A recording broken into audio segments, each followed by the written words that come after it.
Salam, bugünkü mövzumuz şükr etmək. Bəzən bizə deyirlər ki, şükr et. Amma heç düşündünüzmü, şükr etmək əslində nədir? Çoxumuz elə bilirik ki, şükür başqasının pis vəziyyətinə baxmağalıdır. Bax filan kəsin vəziyyətinə, sən yenə də yaxşısan. Amma bu şükür deyil. Bu sadəcə özünü rahatlatmaq, sadəcə bir müqayisədir. Əsl şükür başqasının ağrısı üzərindən deyil. Öz həyatını dərk edərək, sahib olduqlarını görmək, itirdiklərinə baxmayaraq minnətdar olmalıdır. Bu bir duyğudur, bu bir anlayışdır. Bəzən küçədə fərqli görünən bir insan görürük, məsələn, mənim kimi. Bədənində, danışığında, hərəkətində fərqlilik var. Bəzən gözlərimizi qaçırırıq. Yanımızda uşağımız olursa, onları da qaçırmağa çalışırıq. Onların suallarını cavabsız qoyuruq və sadəcə bu ayıbdır, baxma və s. kimi ifadələr istifadə edirik. Qarşı tərəfin bunu necə qəbul etdiyini düşünmürük. Niyə fərqlilik bizi bu qədər narahat edir? Niyə uşaqların suallarını cavabsız qoyuruq? Bəlkə də bu məsələni həll etmə yolu sadəcə danışmaqdan keçir. Uşaqlarımızla edə biləcəyimiz uzun söhbətlərdən. Psixologiyada buna qaçınma reaksiyası deyirlər. Mən də yeni tanış oldum bu terminlə.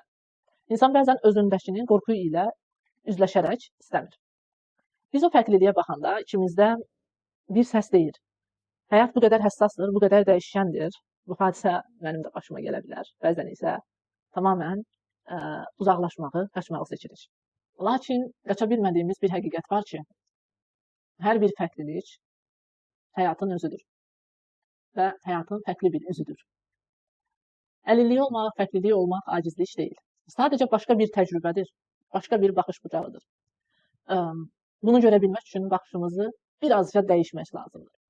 Hər kəsi eyniləşdirmək istəyirik bəzən də. Necə ki, indi hər kəs mükəmməl burun, mükəmməl dodaq, mükəmməl bədən istədiyi kimi. Tamam dostlar, şükür etmək, mən ondan yaxşıyam demək deyil. Şükür etmək, mən həyatın hər halına açığam deyə bilməkdir. Sağlamlığına, verdiklərinə, aldıqlarına, qazandıqlarına, itirdiklərinə. Çünki həyat yalnız bir formadan ibarət deyil. Və minnətdarlıq yalnız rahatlıq deyil, anlayışda doğur. Çox gözəl sözlər istifadə edirəm, deyilmi?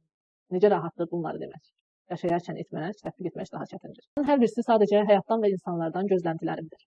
Bu anlayış, bu diqqət insanlarda daha çox, bizlərdə daha çox olarsa, həyatın nə qədər asan olacağını təsəvvürümə belə gətirə bilmirəm.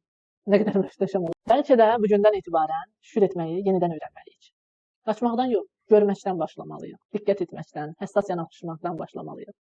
Çünki şükür bir müqayisə deyil, dərk etməkdir. Həyatı olduğu kimi qəbul edə bilmək, insan olmağın ən dərin forması elə də budur.